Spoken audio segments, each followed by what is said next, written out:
As you know very well, on the 12th of March, the US imposed 25% tariffs on 26 billion of euros of steel and aluminium exports.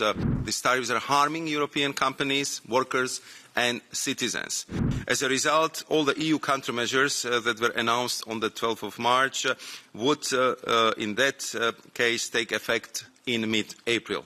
Honourable members, as always, pleasure to be here in front of in the light of the recent announcement that the United States are planning to introduce additional tariffs on the 2nd of April.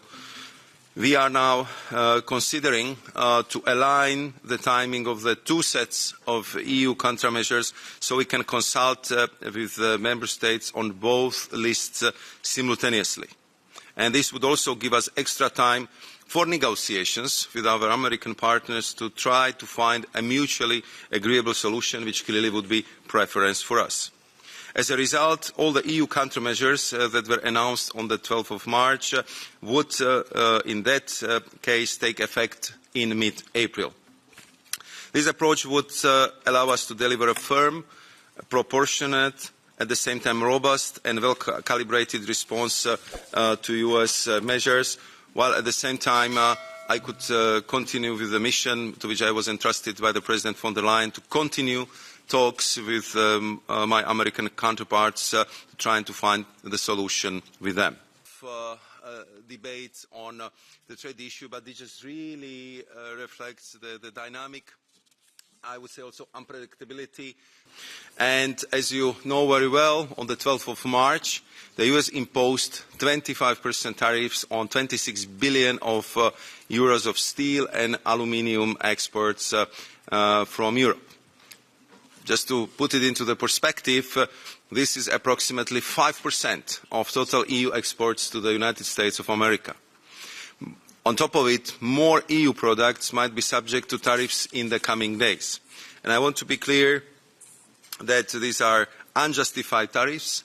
These tariffs are harming European companies, workers and citizens. And we all know that the EU is clearly not the source of the problem when it comes to steel and aluminium. The real problem is overcapacity, and this means the way forward should be that Europe and US should cooperate together to tackle the root causes of the overcapacity. And as you know, we are not hesitating to take action in this regard.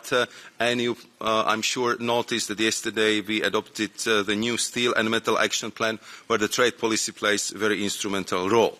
We also, of course, continue working on our preparations.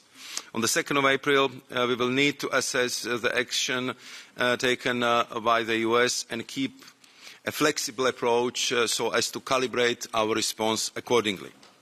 In addition to the reciprocal tariffs, the US has launched a Section 232 investigation on copper, wood, again including derivatives, which could lead to additional tariffs or other restrictive measures.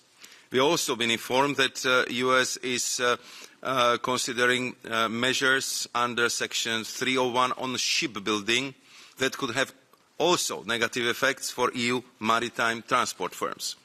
So we are following all these developments very, very closely, and we will again need to be ready to act firmly, swiftly and proportionally if needed. I am convinced that continuous engagement and the positive approach is the best way forward. However, I have always been also very clear with my US counterparts that we will react firmly and proportionally if we are hit by unjustified measures.